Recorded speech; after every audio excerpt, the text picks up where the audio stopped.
pamirsa sadayana. Alhamdulillah orang tiasa patepang deui dina acara dongeng Sunda si Buntung Jawa Tutugan. Biasana esukanar anu didongengkeun langsung ku Mang Odai tanapi Abah Okib atau supados nyangkong kana waktos mangga urang teraskeun si Buntung Jawa Tutugan. Oge tong hilap subscribe-na,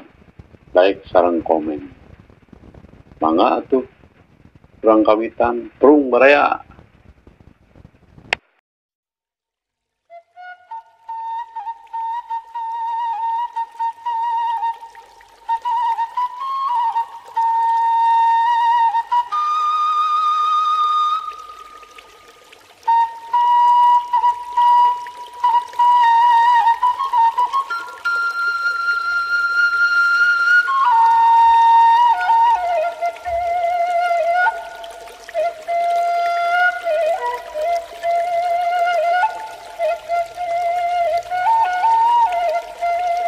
Ari Andi nya manehna beuntak krejat hudang bangkeulana temong teh ibarna obor anu beuki lila beuki ngadeuketan. Ret ka sakulilingna teh teteh lawan-lawanna geus areubeuk. Karasa beungeutna baseuh ari diragap lain deui ngarasa leuweusna lantaran kawas anu urut di cepretan ku cai. Tapi kakagetna teh teu kateterusan lantaran marawa obor teh geus narpi ku kituna gancang bae manehna berasihan beungeutna ku tungtung bajuna. Jadi teu sawios-wios Ma Amir panggilana nanya bari nyereudeg nyempeurkeun. Berakah Mang? Geuning cepdana. Andi ngareret ka cepdana. Nyeh manehna seuri. Ning tos tara ya kalabur kitu nya Andi. Adia nanyakeun lawan-lawanna Andi bari heugluak leuk. Muhun Pak. Mangga we ayeuna mah urang marulih tembal Andi bari ngarenghap ranjug anu saterusna mah ngajakan balik. Urang sabaraha urang eta teh Kang? Cepdana milu nyatanya ngarasa panasaran lantaran teu kabagian naksian. Anger we duaan tembal Andi bari ngetayep lempang mareneng jeung cepdana sedeng tukangnana Ma Amir jeung Adia bari mawa obor. Naon cenah tujuanna teh Kang Andi? Cepdana tetelepek luka teuing atuh. Cep da Kang ge lupuh teu ngatos ceuk Andi bari jongjon lempang. Bari dina hatena mah mikiran kana kejadian tadi kalawana anu kabongohan teh nu sidik temong tina panonna anu semu-semu carindak-dak. Sajeroning lempang teh hatena mah kalecok tatanya sarta ngaduga-duga bari can ngarasa pasti. Nah maranehna beut ngaganggu lembur atunya. Naon maksud sajena eta deui nu matak heran teh. Leungeun wawasaena anu kacida hebatna. Cacakan maranehna teh pangawakan awewe. Haben di pikiran ngikah. Jadi butak mikiran hal anu teu kahali ku pikir kahontal ku akal. Pinuh ku tatarucingan duka teuing. Pamirsa cageula urang Tunda Andi. Ayeuna urang caturkeun Aki Mursid anu keur nganjang ka Cipancar. Aki Mursid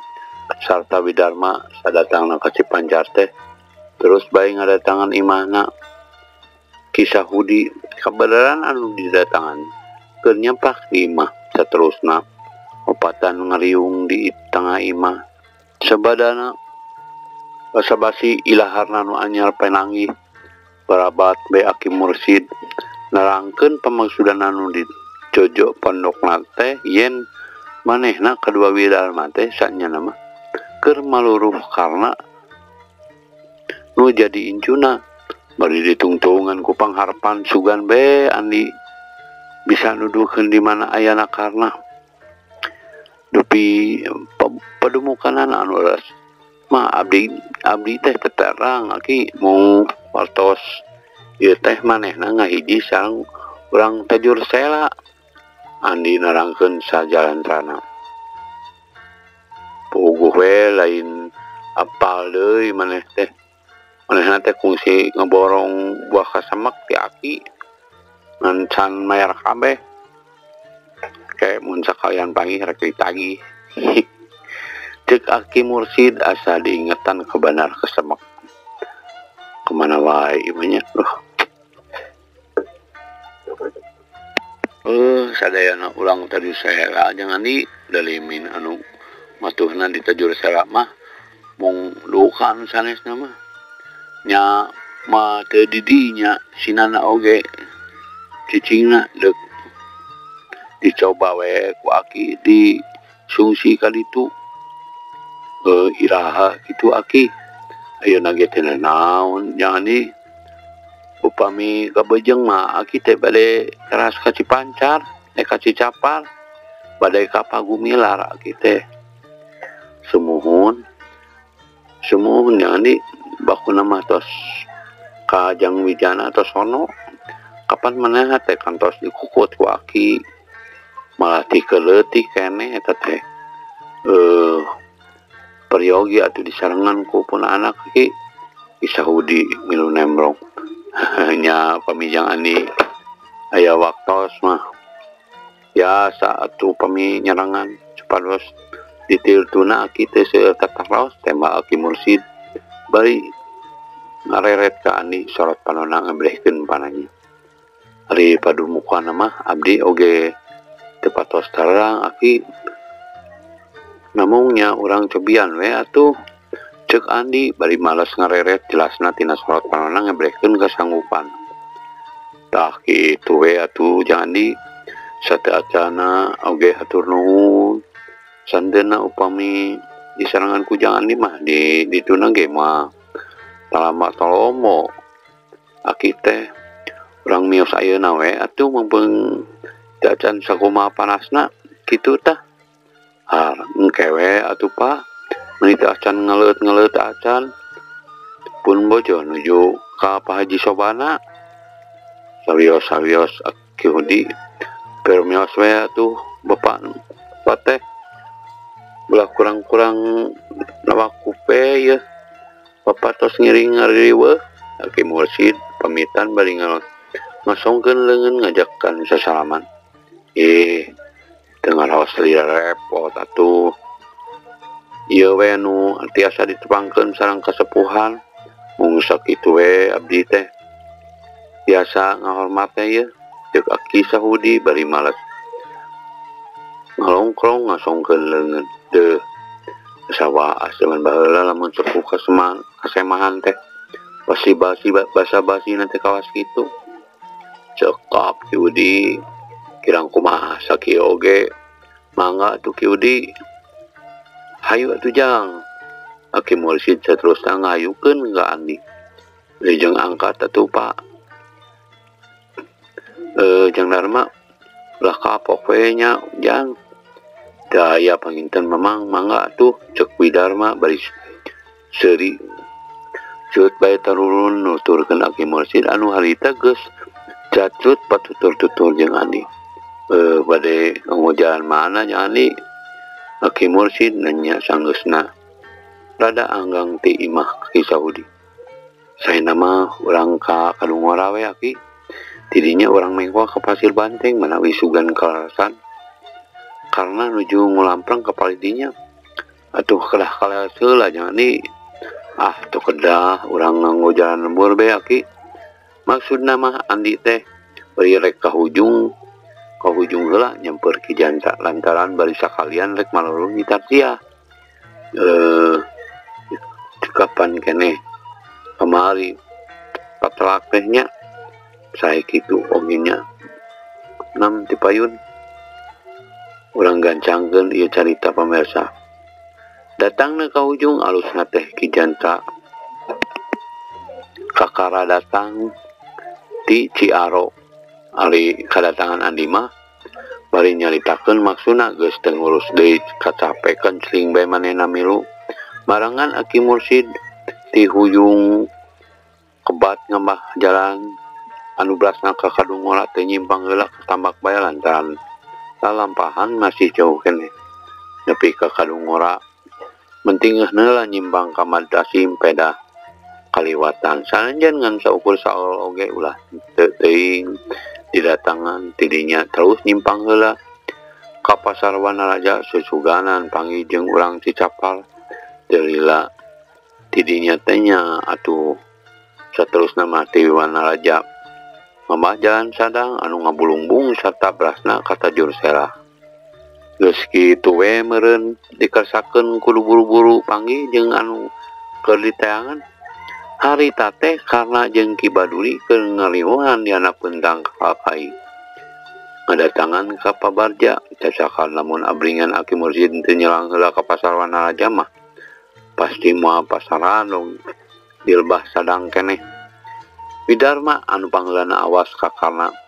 teu antapar deui deug bae manehna muru nu keur cari neluk hanapeun tangkakai karena atuh teu kira-kira luasna panggijeng Widarma teh komoret ka andi barang mireungaan nu jadi akina bebarengan ngolongheap Darma karena jugnang tungret deui ka Aki Mursyid mah harita langsung nyiperkeun sedeng Andi jeung Ki Janta ukurna nempokeun ti kaanggan tapi hari masing-masing panon mah teu leupas nitenan Ki Baduri anu katempona garang nakal muhun Kang Nana ngahaja we sareng Aki sejamilarian Kang Nana Widarma lain deui ngarasa atohna lantaran teu kudu lila-lila neangan teu perlu make diteteangan segala nanaonan cekarna bari ngabalieur lain kedua atau papanggih jeung dulur teh komo ieu bari dibarengan ku Akina Nana ya Aki Nana Aki Mursyid nyereudeg nyamperkeun diuk peungeutna ngadadak ngagebrai pinuh ka bunga tapi kanangan ukur ngareret geus kitu malik deui kalbah Ki Baduri ngabetem taya sora secak-kecap oge bari pasamona bakal tut haseum taya sirwanana keding hangit saeutik oge taya nemongkeun ka sono Nana nah bet kitu peta ka Aki teh pamali jalu ngahaja Aki teh ieu jauh-jauh paling oge bade ngambek sapertos Abah karena kencang nempas bari tetep nunggungan Aki Mursyid mainnya ngambek atuh jalu mapatahan mah kudu memang sakuduna mapatahan anu jadi anak mah tanda ningnya eta teh hayu angguran mah urang balik olot mah teu sirikna careurik mieling kanu jadi anak teh Aki oge ngabelaan tokoh-tokoh ya kumarayap neangan maneh teh Nana bakating kunya kaincu ceuk Aki Mursyid bari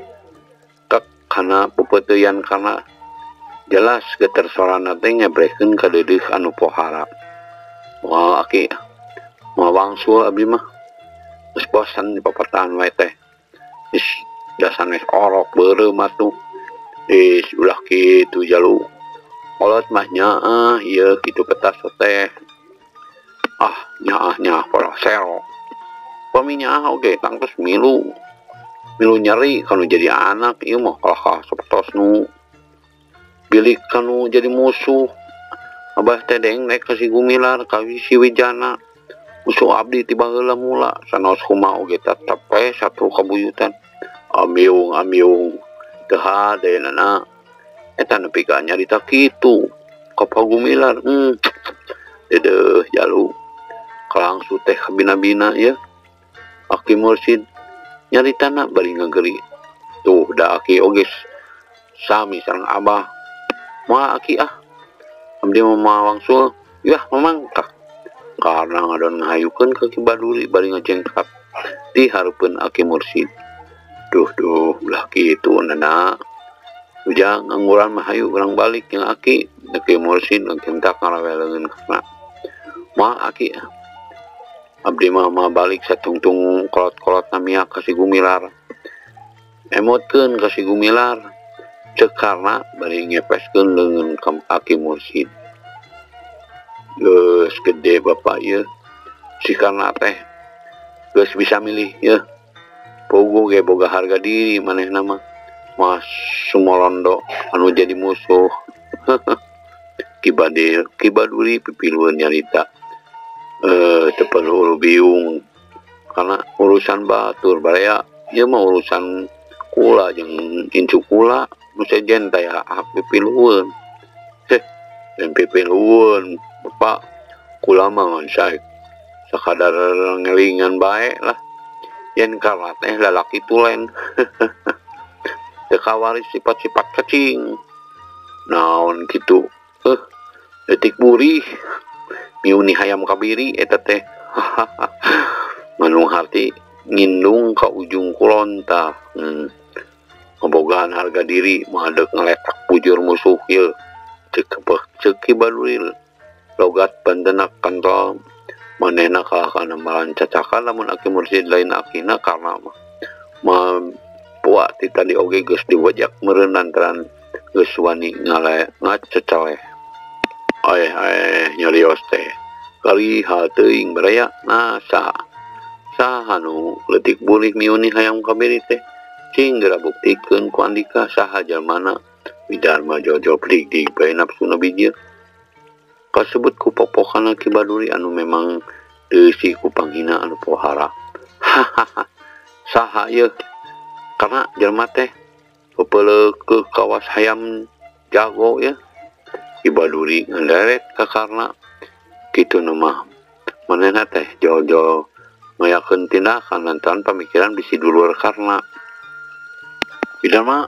teu perlu jabung teu malapu selain gerakan yang lur nurut teu aja dong we selain mah karena lain dina malan ka Kibaduri tapi do nyentak we ka Widarma aduh nana teu ade kitu ujang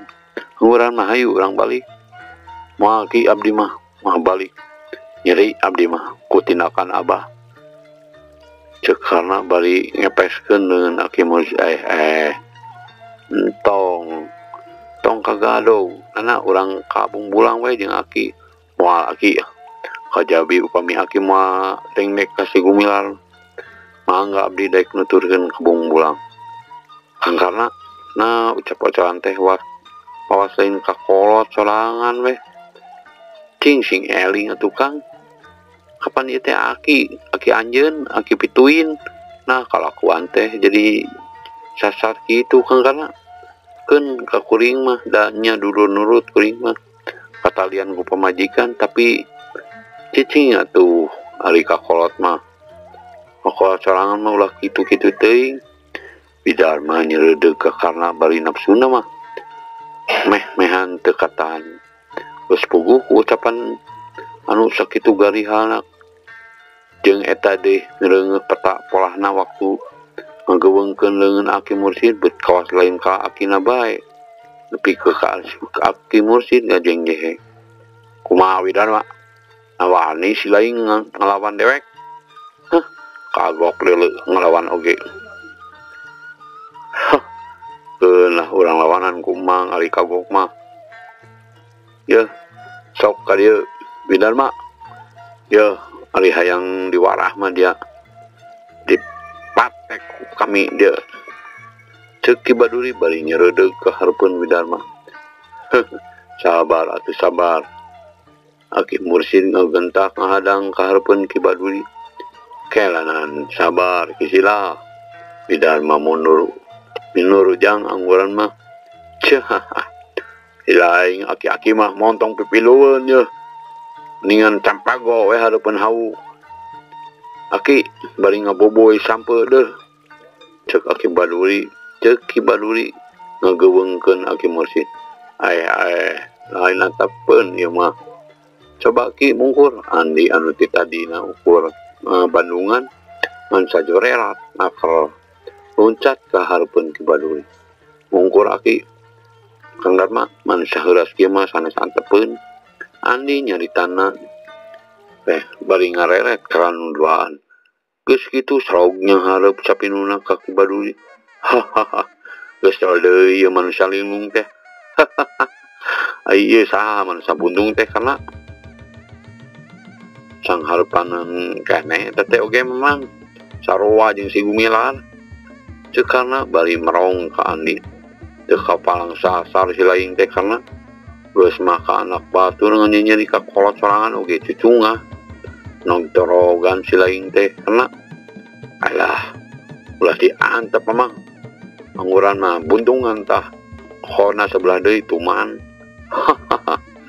kitu karah ya atuh buntung ibaduri tata pasinina jojo gak perlu bayi ngadiuskeun pereupna dina ulin padingdang baraya anu ngagentak ngawang andi ngagentak ngawangun gerakan tapak calak tuh bereup lawan hasilna ditakis ku leungeun buntung tius bereup katuh andi rek ngahanca careham tapi Ki Baduri rikat ngejat ka gigir bari langsung nilepkeun leungeun katuhna pius bentak dihakan ku gerakan tapak calak ku gue teu mis deui nyantok kana careham tapi andi teh eleh hoja ngagentak malika tungau ngabarengan gerakan leungeun buntungan tuh kontan ngadagor tulang pipina aduh Ki Baduri pipi Ki Baduri terus pereup katuh ngatius kana peneun kanca ngabarengan tuur katuh lek ngabeset hulu angan Ki Baduri ngaheungeuh serta lireun nu ngahanju lantaran kabeunangan di dua tempat sekaligus tius deui leungeun buntung nyusul tebus dek dipake ngahanca dada Ki Baduri nu kaayaan badana semu ngadangeuh ka tukang bari ngararasakeun hulu angan anu seueur sarta sarehamna asa bingung tapi lain oge Ki Baduri anakna bah jamrong lamun kudu terus-terusan kebenangan harita oge sanajan posisi badana keur ngadayagdag ka tukang tapi manehna geus hasil ngajaga kaseimbangan badana ku jalan sorgen suku kencana kagigir ngabarengan suku katuhunan ditarik ke tukang ku kituna plos leungeun buntung ukur bisa norobos angin sarta nyoronton ka hareupeun Ki Baduri teu antapereus deui hiu Ki Baduri ngahambatkeun tenggelan ujunganana des ngahanca leungeun buntungna tapi lain deui Ki Baduri ngaranjugna lantaran sidik leungeun buntung teh teu kere-kere ulah ngoblotok cek sakumaha sangkana tapi ieu mah sigana teu oyak-oyak acan andi anu sanajan katempona bangun anu daya riuk-riukna tapi hatena mah lain deui ngarasa kagetna lantaran tenggelan lawan teh karasa kacida hebatna cia kekela dia kuat oge nadah tenggelan kami ya tapi ulah waka gede hate dia buntung cek Ki Baduri bari sakilat ngahambatkeun panenggeulna ayeuna mah nu disasar teh sirah lantaran cek pamikirna sakumaha dasna oge ari tulang-tulang sirah mah piraku meh teu remuk melamun dihancak ku tenggelan ujungan rok hayaan di oge lain jamaah atah pangalaman lantaran geus suti yen tek di pondokku tenggelan anu geus dibalitungkeun pi akibateunana ku kituna getak manehna rik sukuna katuang kilek ka katuh gambarengan suku kencana angson ka hareup tius leungeun buntungna dina gerakan solenang bedil solenang mayang rek hanca careham lawan anu belah kenca tapi Ki Baduri oge cukup ringeus ngagentak ngagilirkeun badan ngencak dituturkeun ku gerakan leungeun katuhna anu terus ngahiup di luhur des tunggulan ujungan pendok deui jeung leungeun buntung anu keur nyuk dina gerakan solenang mayang anu teu merapna ka andi sakali mah lain deui hebatna manehna nepi ka ti kusuk kabawa ku gerakan leungeun buntungna nu saolah-olah teu tahan dihanca tenggelan ujungan ku kituna hiu deui tenggelan ujungan rek minu deui kana silah tapi andi rikat nyerong nyencah sarta terus ngajorelat ngabarengan leungeun katuhna dina gerakan cakal temis deui ngajamret kulit beuteung Ki Baduri Ki Baduri ngagero bari ngagentak ngajauh ngagero bari ngagentak ngajauh ka tukang orok hayaan ngagentak malik sarta langsung ngajoreat ka keturunan Ki Baduri bari nyambarkeun peureupna ka katuh kagigir dina gerakan solenang mayang gil Ki Baduri malikat ngatuhu ngahambatkeun leungeun katuhna pikeun ngagagalkeun gerakan solenang mayang bari nyembrutkeun leungeun kencak pikeun ngahanca carek lawan Tapi Andi teh eleh cingeus kentak manehna narik leungeun ka tuhuna ngabarengan ngejenghatna suku katuhu ka tukang sarta sakilat ngigilekeun badana malika katuhu bari waktosna sae. Waktosna pamiarsa sadayana cag dugi ka dieu dongeng Sunda si buntung jeung tutugan enjing urang tepang deui. Hatur nuhun ka pamiarsa anu tos satia ngabandungan dongeng Sunda ieu oge tong hilap subrek pamiarsa ngabantos kasumangetan dina neraskeun jejer carita ieu. Hatur nuhun, wassalamualaikum warahmatullahi wabarakatuh.